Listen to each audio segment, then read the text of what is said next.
The first official mention of the case appears in a heavily redacted memorandum from January 1978, filed under a now-defunct Department of Defense program codenamed Sable Point. The memo references Subject 01, Sustained Wakefulness Trial, a civilian male volunteer placed under observation at an undisclosed facility in northern Colorado, believed to be located near the boundaries of what is now the Arapahoe National Forest.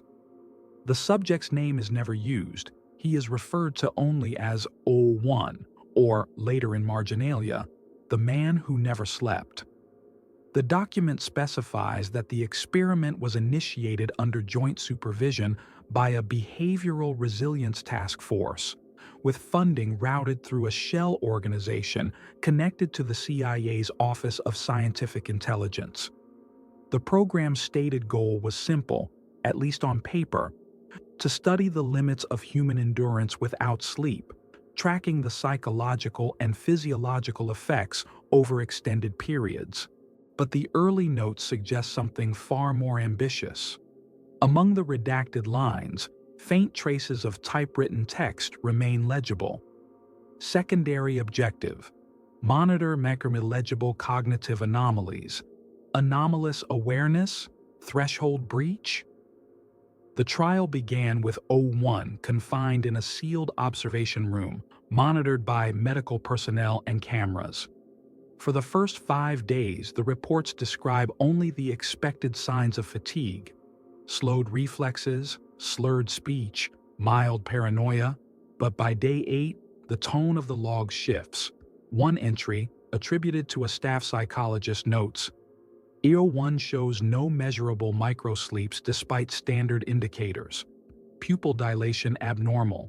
Reports hearing voices in the walls, though no audio detected by monitoring devices. From that point, the available records fragment. Many pages from the daily logs are missing, replaced with blank placeholders stamped "classified, eyes only."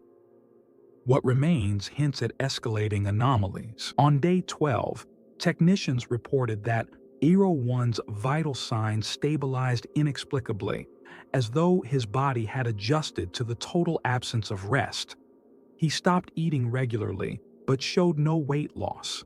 He began repeating phrases in his sleep-deprived monotone, not random words, but strings of numbers and coordinates, some of which were later confirmed to correspond to decommissioned radar installations in the western United States. There is no explanation for how he could have known these locations. Audio logs from the observation room, leaked years later, reveal a voice that does not match EO1's flat, exhausted cadence. Beneath his muttering, another tone can be heard, deeper, mechanical, almost layered, as though his words were being echoed or spoken through him. Technicians reviewing the tapes described interference patterns that corrupted their equipment. Several who worked on the recordings reported recurring nightmares of standing in dark corridors with faint red lights, unable to wake. Then, on day 20, all references to the subject cease in official records. The daily reports, once meticulous, stop entirely. Personnel rosters show multiple staff members reassigned or discharged without explanation.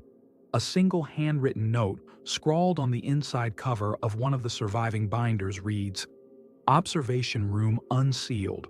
No sign of exit. Walls intact. Subject gone." There is no incident report, no follow-up, no record of any search or recovery effort. The facility itself was decommissioned within weeks, its equipment dismantled and relocated to unknown destinations. Months later, faint traces of the story began surfacing in local channels. A short article in the Denver Post from October 1978 mentions strange disturbances near a closed government site, citing hikers who heard low, droning hums emanating from beneath the forest floor at night. The article was pulled from circulation after one day, and archived copies were quietly removed from local libraries. A scanned image survives only because a former employee saved the proof sheets before they were shredded. Unofficial accounts suggest that sightings of a gaunt, pale man wandering near the foothills began soon after. Witnesses described his vacant stare, unblinking even in the wind, and his habit of standing motionless for hours before vanishing into the trees without a sound. Some said he whispered strings of numbers when approached, always the same sequence: 7, 9, 2, keep moving. Law enforcement reports mentioning these encounters were either sealed or marked as unverified. Whatever became of Subject 01, whether he was a man, a construct, or something else entirely, remains unacknowledged, but those who lived near the abandoned site claim that, on certain nights, a faint hum still rises from the earth, low and steady, vibrating through the soil. And those who linger long enough sometimes swear they see him, still awake, still moving, and still whispering to no one. In early 1979, fragments of audio began to circulate among a network of former defense contractors and shortwave enthusiasts, recordings allegedly salvaged from the dismantled Colorado facility. The most well-known, often referred to as the Red Line tape, opens with the sound of a slow, rhythmic hum, not mechanical but resonant, like a deep vibration within the walls themselves. Over it, a strained male voice repeats a phrase: 21 days awake, no pulse lost, still moving. As the voice continues, faint layers emerge beneath it, multiple tones echoing the same words in unison, some pitched too low to belong to any human throat. Engineers who examined the tape claimed its frequency spectrum contained spikes outside the range of natural vocalization, almost as if another signal had been woven through the human voice. The original tape has never resurfaced. Only degraded copies remain, passed between private collectors and rarely played in full, as listeners often report headaches and bouts of dizziness. Around this same time, a series of internal memos leaked from a contractor tied to the National Institutes of Health, referencing psychological fallout among staff who worked on the Sable Point project. One memo, partially legible, lists 5 names under the heading "Unaccounted for," all marked as voluntary transfer, despite none having filed standard reassignment paperwork.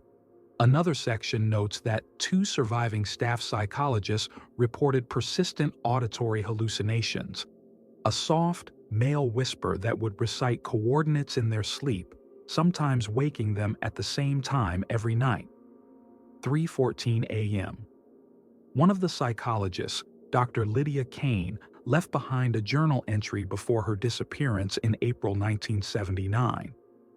The entry reads, in uneven handwriting, "He's not in the room anymore. He's in the walls. The hum isn't sound. It's him." Local newspapers carried subtle hints, though none connected directly to the experiment. The Loveland Reporter ran a small story in May about repeated power surges in isolated cabins near the foothills, with homeowners claiming their lights would flicker in a steady, pulsating rhythm during calm weather. Some also described hearing soft footfalls on wooden floors at night, despite locked doors and windows. The article was quietly retracted within a week, and its digital microfilm copy, stored at a regional library, was later discovered corrupted. By the summer, hikers reported seeing strange patterns burned into patches of grass near the abandoned compound. Each mark was circular, roughly 10 feet in diameter, with no signs of scorching or fire, as if the vegetation had simply withered overnight. A handful of witnesses described encountering a thin, pale figure standing near these patches, barefoot, unmoving, his head tilted slightly as though listening to something beyond human hearing. When approached, the figure would turn without a word and walk into the trees, vanishing in seconds despite no clear path. A brief, anonymous letter sent to the Rocky Mountain News in August contained a single sheet of typewritten text. Subject 01 is no longer bound by observation. If you hear the hum, "Leave immediately. He doesn't blink, he doesn't stop." The paper never published the letter, but an editor later admitted to keeping a photocopy locked in a private file, claiming his office was visited twice by federal agents that month. More unsettling were the unverified accounts of missing time near the old site. A park volunteer claimed he walked a trail near the compound one morning and suddenly found himself standing by his truck 2 hours later with no memory of leaving the path. His watch had stopped at 3:14 a.m. the previous night, even though he swore he hadn't worn it while sleeping. The volunteer quit his position within days and left the state, telling coworkers only that something's still awake out there. Despite these mounting reports, no official agency acknowledged the experiment's existence. Public records list the facility only as Decommissioned Storage Bunker 17, sealed and buried under earth. But those who live near the forest insist the hum hasn't stopped. On windless nights, it creeps through the trees like a low breath, steady and pulsing, and those who stay too long often return, changed, pale, hollow-eyed, whispering numbers under their breath long after they've left the woods behind. By the winter of 1979, the area surrounding the decommissioned facility had quietly developed a reputation among locals as a place where time behaves strangely. Hunters who ventured near the perimeter began reporting a peculiar sensation. Moments of silence so deep that even the wind seemed to halt, followed by a faint vibration rising from the ground, a pulsing rhythm that made their teeth chatter. Several swore they would lose minutes or even hours in these pockets, only to find themselves standing miles from where they had last been conscious, footprints trailing off into the snow as if they had wandered aimlessly while blacked out. None could recall what they had done during the missing time, only that a lingering echo remained in their ears, a deep hum like the steady turnover of distant machinery. Local authorities received a string of reports about these disturbances in early January, though most were dismissed as stress or exposure to cold. One deputy sheriff, who visited the forest himself after a particularly panicked call, claimed to hear something he later described as breathing through the ground. His official report was never filed. 3 weeks later, he resigned from his position without explanation, leaving a note to his colleagues that simply read, "If he's still walking, we won't find him by looking. He finds us." Leaked documents from 1980 suggest the government hadn't abandoned the area entirely. A redacted report from a subcontractor working with the Defense Advanced Research Projects Agency mentions Site 7 field fluctuations and the need for containment nodes to stabilize resonant frequencies detected underground. The report lists multiple dates when equipment registered massive energy surges at precisely 3:14 a.m., matching the time cited in Dr. Kane's journal before her disappearance. Handwritten in the margin of one page is the note, "Source confirmed, residual presence persists." At the same time, locals began to whisper about a figure seen wandering the old service roads near the site. Descriptions varied, but most agreed on the same core details: impossibly pale skin, dark rings beneath the eyes, and a slow, measured walk that never faltered, no matter the terrain. One trucker, who encountered the figure at dawn near a fog-covered trailhead, said it stood motionless on the shoulder, watching his truck pass without blinking. As his CB radio filled with static, a single phrase cut through, in a voice neither his nor any station's, "Still moving." When he looked back, the figure was gone, though his dash clock had inexplicably reset to 3:14. Stranger still were the growing accounts of interference with electronic devices.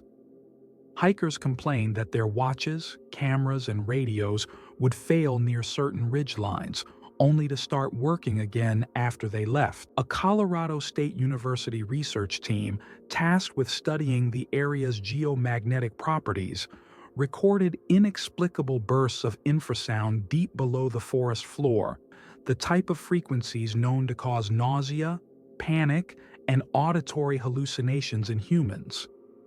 Two members of the team quit the project after both began hearing the same whispered sequence in their dreams. 7, 9, 2, keep moving. A newspaper clipping from the Boulder Daily Camera, dated April 1980, described a family camping near the forest who awoke to find their tents unzipped and their belongings arranged in concentric circles around the campsite. None of them recalled waking during the night. The father of the family reported hearing a hum so deep it felt more like pressure than sound, accompanied by a fleeting vision of a figure standing among the trees, eyes open wide, unblinking, illuminated by a faint, unnatural glow. The article was removed from circulation within 2 days, and the printed copies that remained in local shops were reportedly collected by unidentified men claiming to be federal safety inspectors. By midsummer, reports of missing time and disorientation became so common that local authorities quietly closed several back roads leading toward the site, citing unstable soil as a hazard. Residents who questioned the closures claimed to have seen unmarked trucks delivering strange, antenna-like structures to the old compound. These structures would remain for weeks, emitting a soft, rhythmic hum at night, before being dismantled and removed under heavy guard. None of the personnel involved wore identifiable insignia. The man at the center of it all, the one some now referred to only as the Sleepless, became less a person and more a phantom in the stories that spread. Some claimed he was no longer human, that whatever 21 days without sleep had done to him had hollowed him out, leaving only a shell moved by something else. Others believed he had learned to step through places where the world thinned, leaving behind only that low hum as evidence of his passage. Whatever the truth, the sightings continued, and those who saw him often reported the same aftermath: nights of restless waking, whispers threading through their dreams, and a sense that something had brushed against their thoughts, leaving them more awake than they ever wanted to be. By late 1980, the sightings around the abandoned facility were no longer isolated. Entire stretches of woodland near the old compound became known among locals as the zones, where sound seemed dulled, time moved strangely, and a faint, rhythmic pulse could be felt underfoot. Hunters left these areas alone, claiming their dogs would freeze or howl at nothing, ears pinned back as if they sensed something moving in the soil.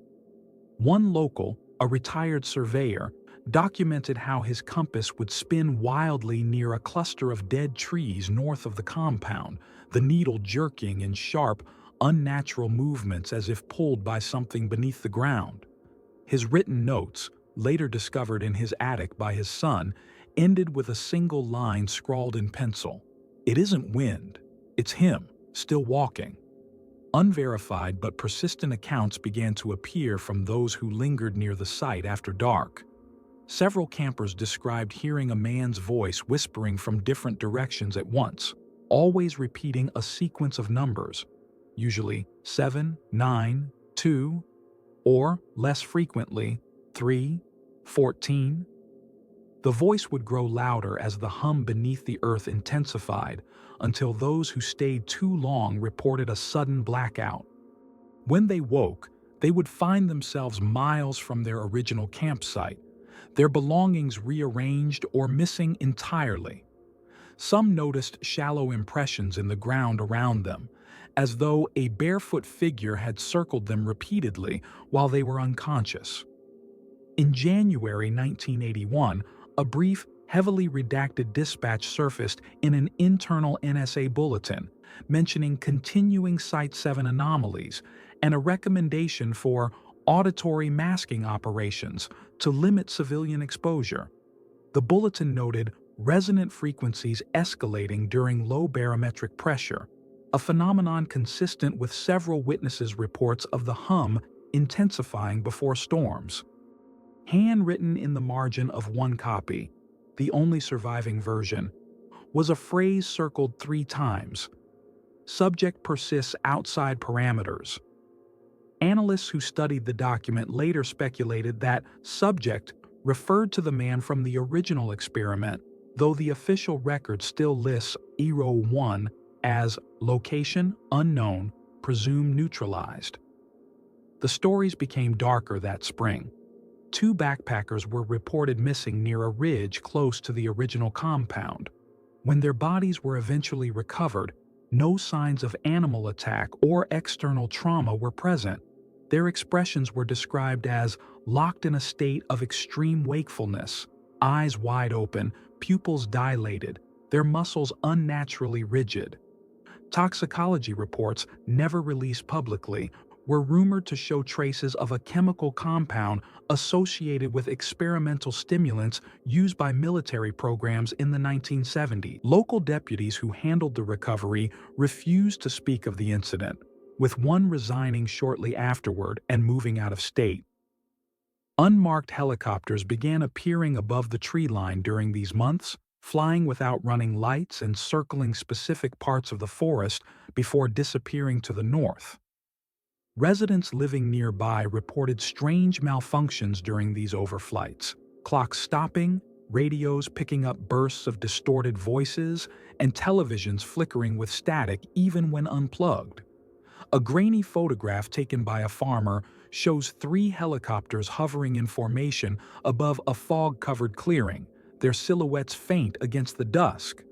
Within a week, the photograph was confiscated by men identifying themselves as Department of Energy inspectors, despite no known DOE activity in the region. One of the most chilling accounts came from a long-haul driver named Frank Morris, who swore he encountered the Sleepless himself one foggy night on a service road near the forest.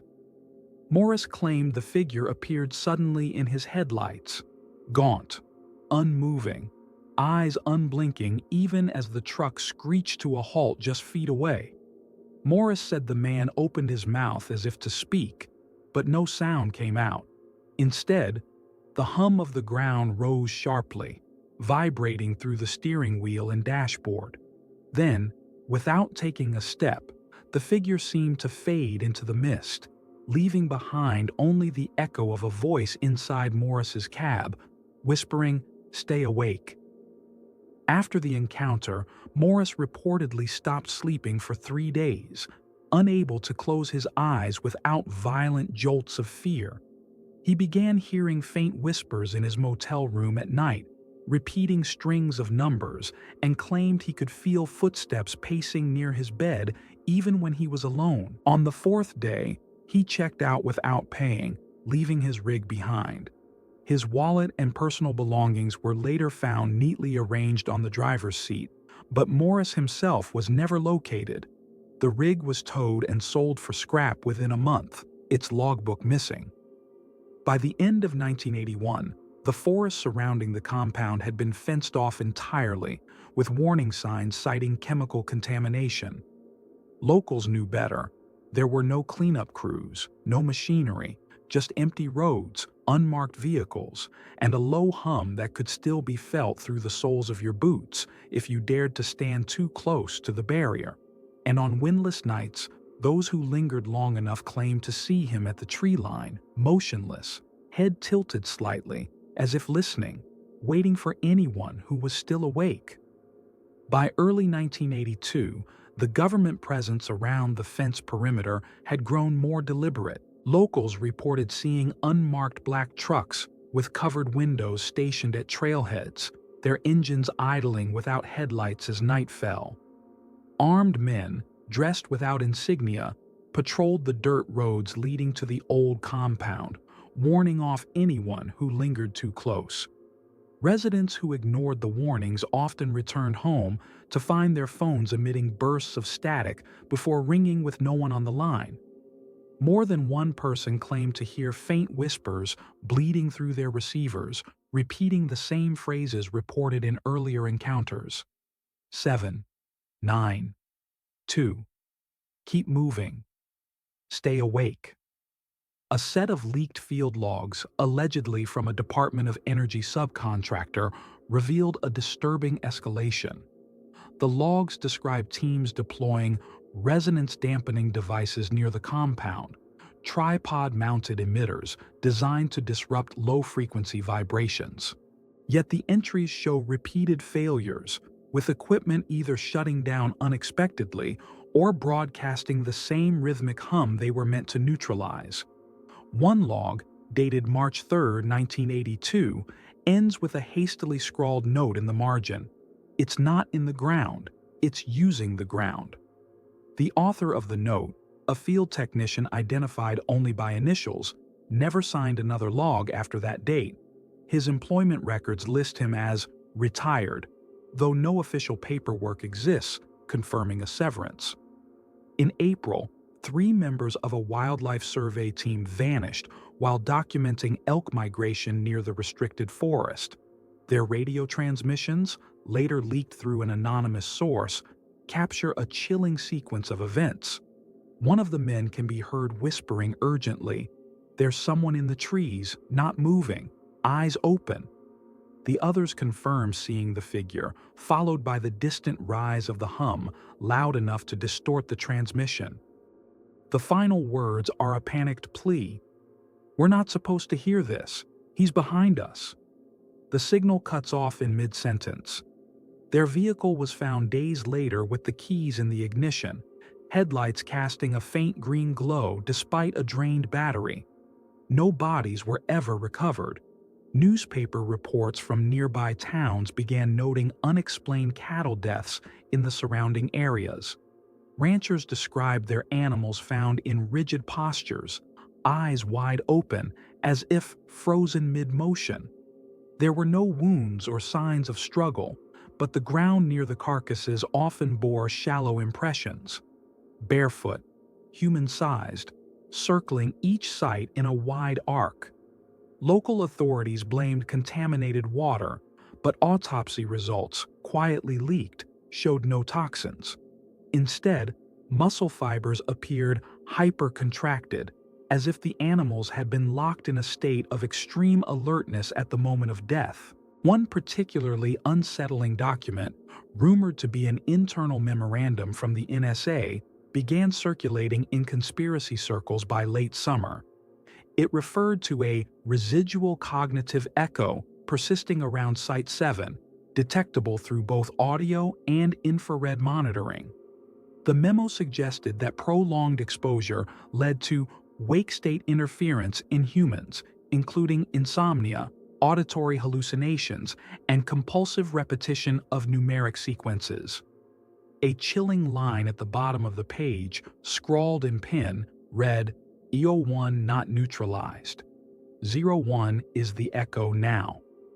That fall, a lone hiker named Michael Harper vanished after leaving a cassette tape with a friend in Boulder, instructing them to play it if I don't come back. The recording, later uploaded anonymously, begins with wind and footsteps before shifting into a low, layered hum that builds until voices emerge. Not one, but several, speaking in unison. The voices repeat Harper's own name, interspersed with coordinates and the now familiar command, "Stay awake." In the final moments, Harper's breathing grows frantic, and a male voice, distinct from his own, whispers directly into the microphone, "He doesn't need to sleep, neither will you." The tape ends in silence. Harper was never found, and the original cassette disappeared from police evidence within weeks. By the close of 1982, the legend of the Sleepless had evolved from rumor to a whispered warning. Locals avoided the forest entirely, even during the day. Those who dared approach the perimeter spoke of an oppressive stillness, a sense of being observed, and the ever-present hum that grew louder the longer they stayed. Some claimed to see him at the edge of their vision.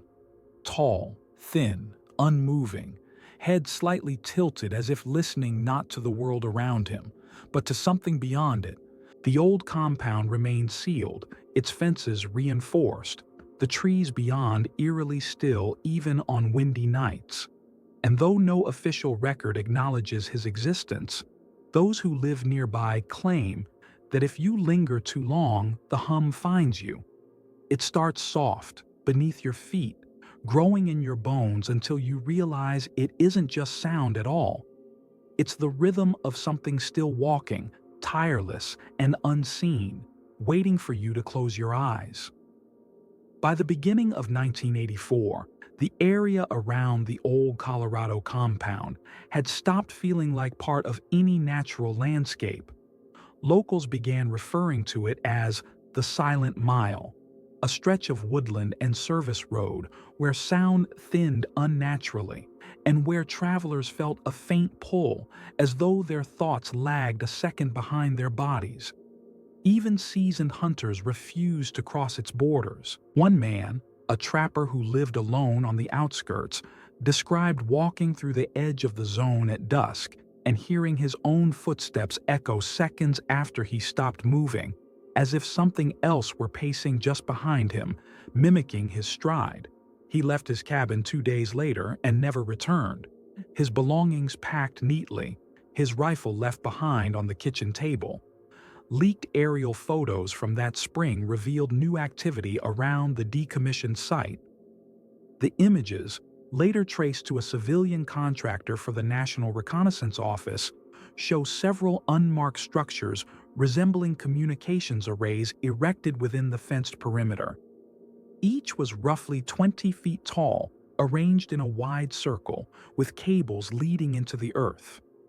Witnesses in nearby towns said they could hear the low, rhythmic hum intensify on nights when these structures were active, sometimes strong enough to make window panes tremble miles away. By summer, the structures were dismantled and removed without explanation, leaving behind circular scars in the soil that no vegetation grew over. At the same time, reports of strange encounters multiplied. A delivery driver passing through the region at night claimed to see a gaunt, pale figure standing on the center line of an access road, backlit by a dim green glow. The figure didn't move as the truck approached, but as the driver slowed, the glow spread across the road like liquid light, the hum rising in perfect sync with his heartbeat. He blacked out moments later. When he came to, his truck was parked neatly on the side of the highway, engine idling, an hour missing from the clock. His logbook, which he swore he hadn't written in, contained a single line scrawled across the last page: 7, 9, 2. Keep moving. Electronic interference became impossible to ignore. Shortwave operators in the region began reporting a repeating signal, always faint and buried in static, that pulsed at predictable intervals during the early morning hours. When amplified, the signal contained a sequence of layered whispers, male voices repeating coordinates, and fragments of phrases, occasionally broken by what sounded like mechanical breathing. Attempts to triangulate the source always failed. The signal appeared to originate from below the surface, moving slowly across miles of terrain. 2 hobbyists who pursued the signal on foot vanished in June. Their campsite was later discovered beside a dry creek, their equipment arranged in concentric rings around the ashes of a dead fire. There were no footprints leading away, only shallow, barefoot impressions circling the site before stopping abruptly, as if whatever made them had simply disappeared into the ground. The psychological effects on those who ventured too close grew more severe. A park ranger, stationed to enforce the closure of several trails near the exclusion zone, reported waking each night at precisely 3:14 a.m., drenched in sweat, with the sound of a deep hum reverberating through his chest. He began hearing numbers whispered in his dreams: 7, 9, 2, until he abruptly resigned, leaving a note in his cabin that read, "He doesn't sleep, and now neither can I." The ranger drove into the mountains the next day and was never seen again. By late 1984, Internal documents from a private defense contractor hinted at a chilling conclusion. A single page, stamped Priority Containment, Tier 2, mentions cognitive contamination vectors spreading beyond the immediate site. The document warns of echo phenomena affecting not just individuals who enter the zone, but also those who interact with them afterward. Exposure, it notes, can lead to sleep disruption, perception lag, and eventual auditory bleed, culminating in compulsive repetition of numerical patterns. The final line, handwritten at the bottom, states simply, "O1 moves between them. O1 carries the hum." Locals began to claim that the sleepless was no longer confined to the forest at all. Truckers whispered about seeing him along isolated highways, walking beside the road at impossible speeds, his head tilted toward passing vehicles as if listening through the metal. Some swore they heard whispers inside their cabs moments later, even with radios turned off, instructing them to stay awake or keep moving. Those who ignored the voices often reported vivid hallucinations, long stretches of road transforming into endless, featureless corridors lined with faint, shifting lights. By the year's end, few dared to linger near the perimeter at night. Those who did claimed the hum had changed. It now carried a faint rhythm like a slow heartbeat, resonating through the ground as though the earth itself was alive.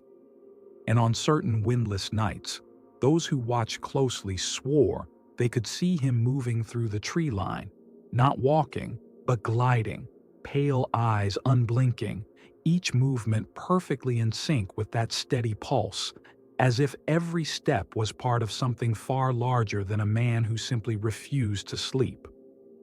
By the summer of 1985, the phenomena surrounding the old compound had begun to spread well beyond the fence zone, as if whatever presence haunted the forest had learned to drift outward. Residents of nearby towns reported experiencing the hum even indoors, faintly at first, like a distant vibration rattling dishes and glass. Some claimed it grew stronger at specific hours, almost always around 3:14 a.m., enough to make pets whimper and windows resonate in low, rhythmic pulses. Those who stayed awake during these hours said the sound felt as though it bypassed their ears entirely, settling instead in their bones, pulling at their thoughts like an invisible tide. Reports from motorists became harder to dismiss. Several drivers traveling the detour route around the old service road claimed to see a thin, pale figure pacing their vehicles at night, keeping pace effortlessly at highway speeds. One woman described looking into her rearview mirror and watching the figure glide along the road's shoulder, its head tilted slightly toward her car as though listening. When she accelerated, the figure matched her speed until, without warning, her headlights dimmed, flickering with a faint green hue, and her engine cut out completely. She woke hours later, slumped over the steering wheel with no memory of stopping the vehicle. Her watch had stopped at 3:14 a.m., and her dashboard clock displayed only a blinking sequence, 7:92. Another account came from a small group of amateur radio enthusiasts who had set up monitoring stations miles outside the restricted forest to capture the hum's frequencies. Over several nights, they began detecting a repeating signal embedded in the static. 3 rising tones, followed by a male whisper repeating a single phrase, "Keep moving." The voices seemed to drift between their receivers, never localized to one frequency. One member of the group, a former Air Force communications officer, noted the pattern resembled an old military dead hand broadcast, the type used to signal automated systems. On the 5th night, their equipment failed entirely, emitting only a low, resonant hum even when disconnected from power. The team broke camp at dawn, abandoning their gear. 2 weeks later, a passerby found their equipment neatly stacked in the center of a dry lake bed, surrounded by barefoot impressions spiraling outward until they vanished into nothing. Leaked internal papers from a private security contractor hinted at new attempts to contain the phenomenon. The documents reference auditory bleed zones and secondary wake state contamination events, terms suggesting that those exposed to the hum could unknowingly transmit its effects to others. One page, marked with a red Tier 3 stamp, describes a protocol where subjects exhibiting repetitive numerical murmurs, insomnia, or perception gaps were to be quarantined for observation. The document does not explain what became of those individuals, but one handwritten line at the bottom, believed to be from a field supervisor, states, "They all hear him now. It spreads through the voice."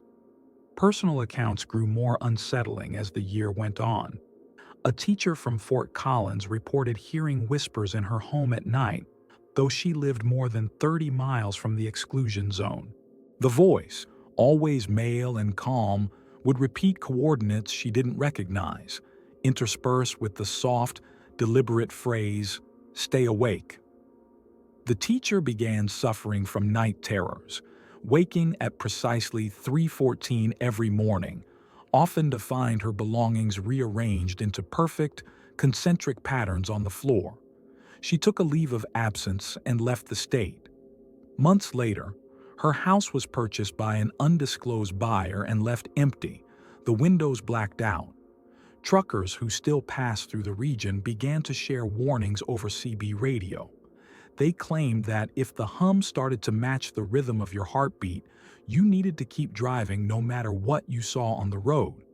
Some described headlights in their mirrors that weren't from any car, glowing faintly green and moving in formation like silent sentinels.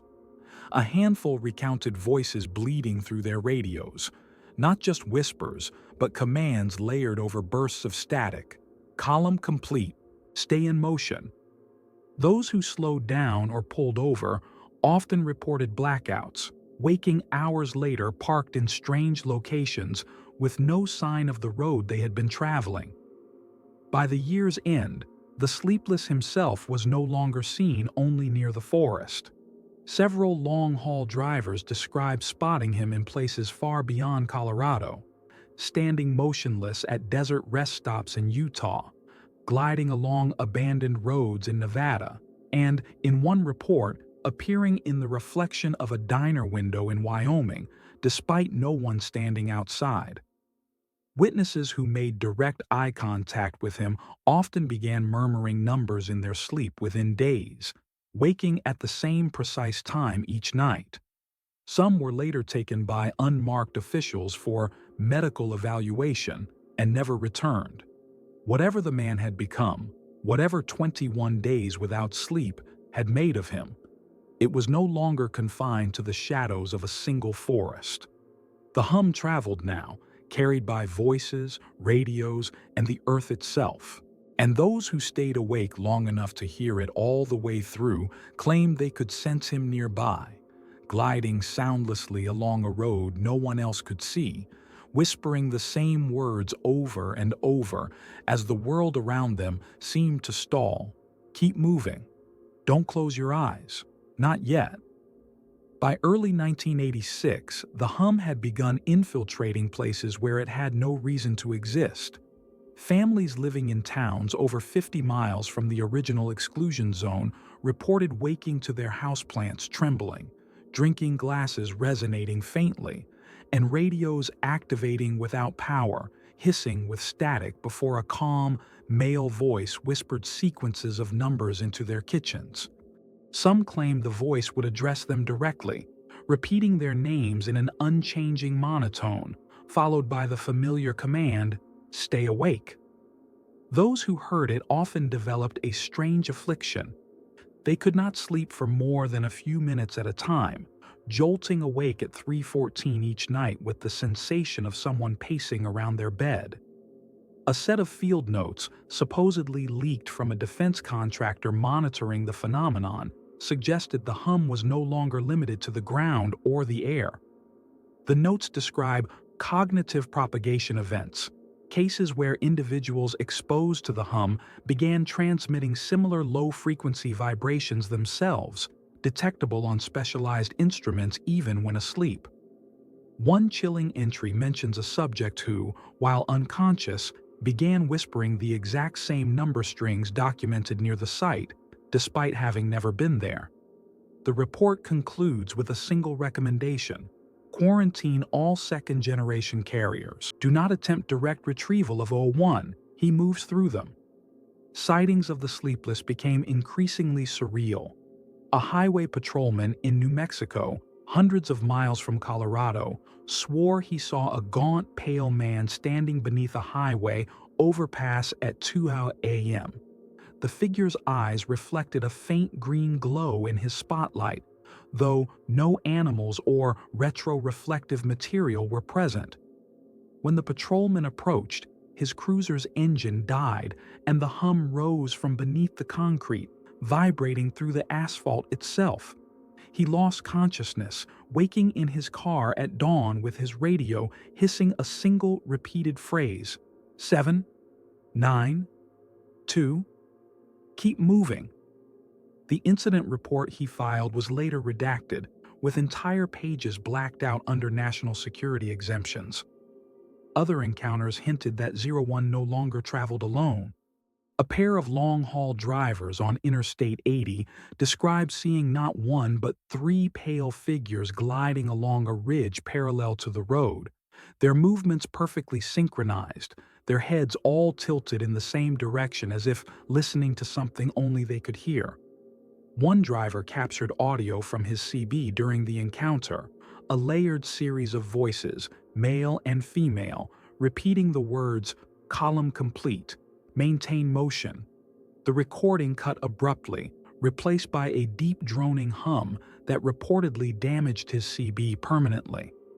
The drivers refused to pass through that stretch again, choosing longer routes despite the cost. Electronic malfunctions followed wherever the sightings occurred. Radios emitted garbled voices even when disconnected.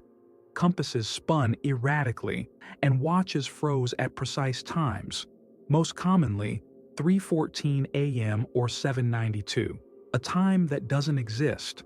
Photographs taken near these hotspots often showed distortions, faint green streaks of light, human-like silhouettes blurred as if mid-motion, or impossible geometric shapes hovering faintly in the background.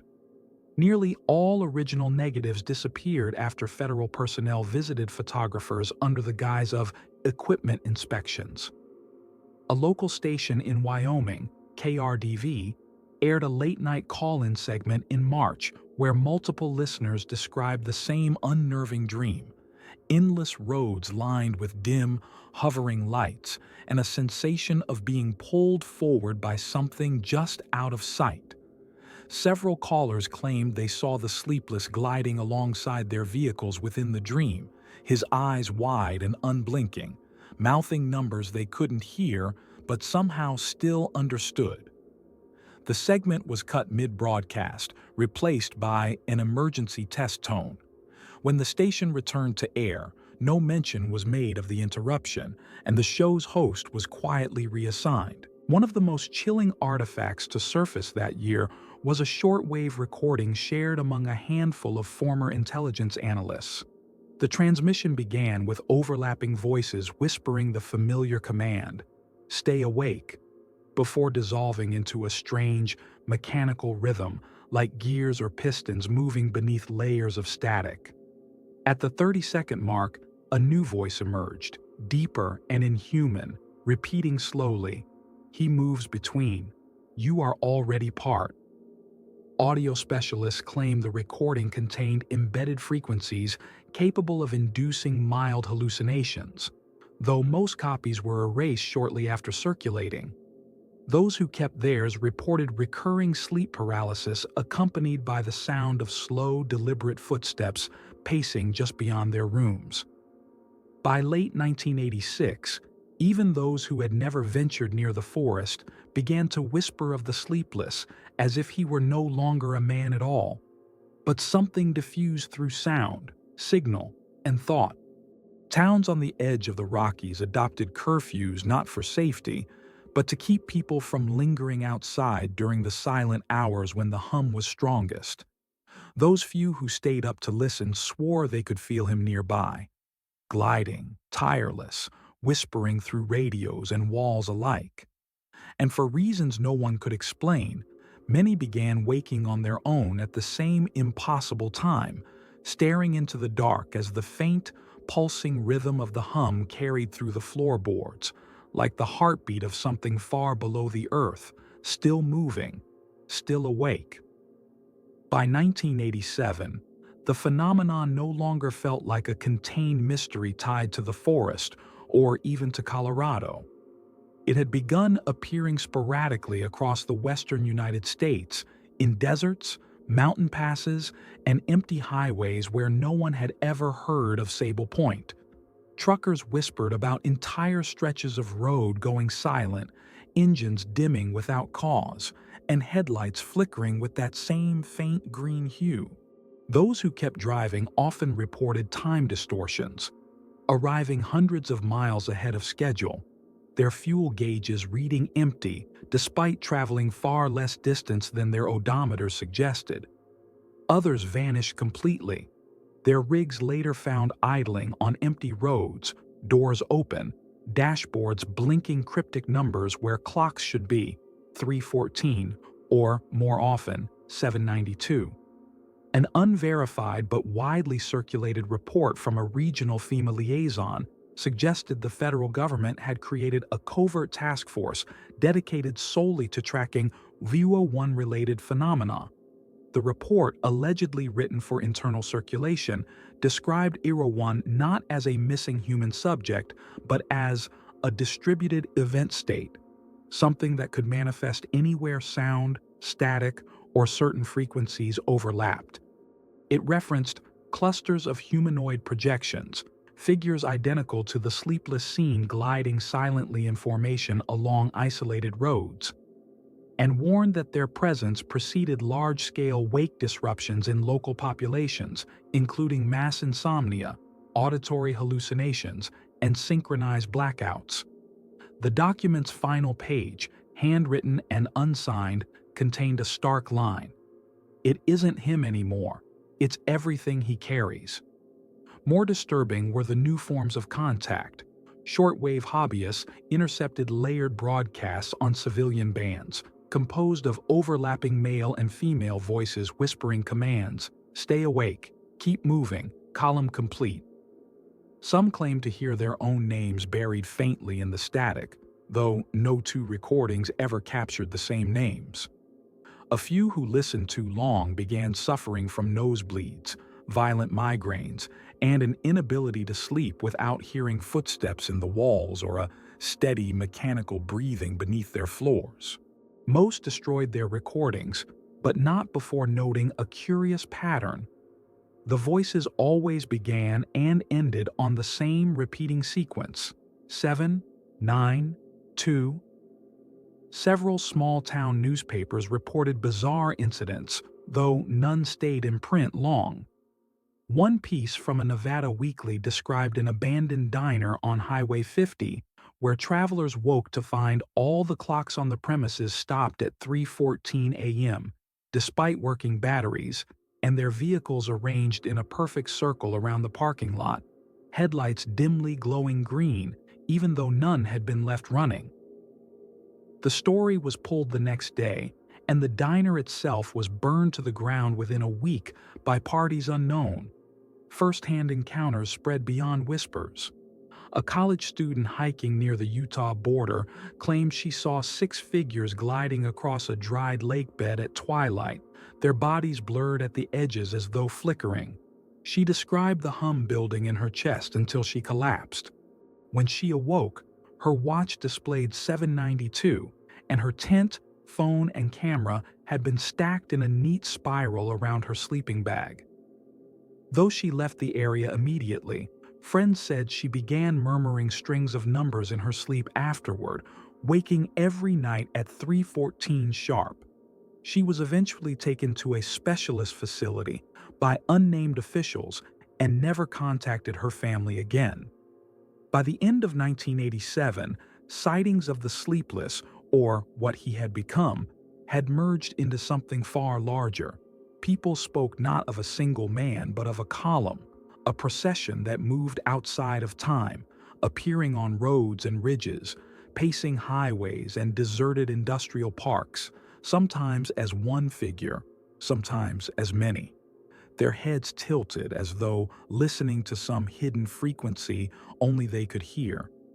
Those who encountered them rarely remembered the moments leading up to their disappearance, but almost always woke later with the same physical symptoms: a faint vibration in the bones, distorted dreams of endless corridors lined with hovering lights, and a gnawing inability to close their eyes without seeing him gliding just beyond reach, whispering, "Not yet."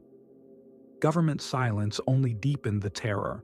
Road closures expanded, maps were redrawn, and towns near hotspots saw sudden waves of residents relocated under ambiguous emergency orders. Radio operators who tried to track the hum found their licenses revoked, their equipment confiscated, and, in some cases, their homes emptied overnight as though they had never lived there. Those who managed to keep fragments of recordings noted the same strange anomaly.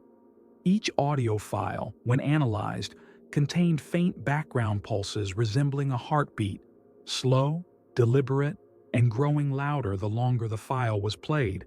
The final leaked memo tied to the case, circulating in early 1988, encapsulated the fear even among those who studied it. Typed in cold bureaucratic language, it read, "Subject 01 no longer exists as a discrete biological entity. Containment unfeasible. Maintain monitoring protocols. Limit civilian spread. Termination not recommended. Disruption may accelerate propagation." The last line, handwritten beneath the official stamp, was more chilling. "If you hear the hum, you're already part of the column. Stay awake. Keep moving." And so, the legend persists.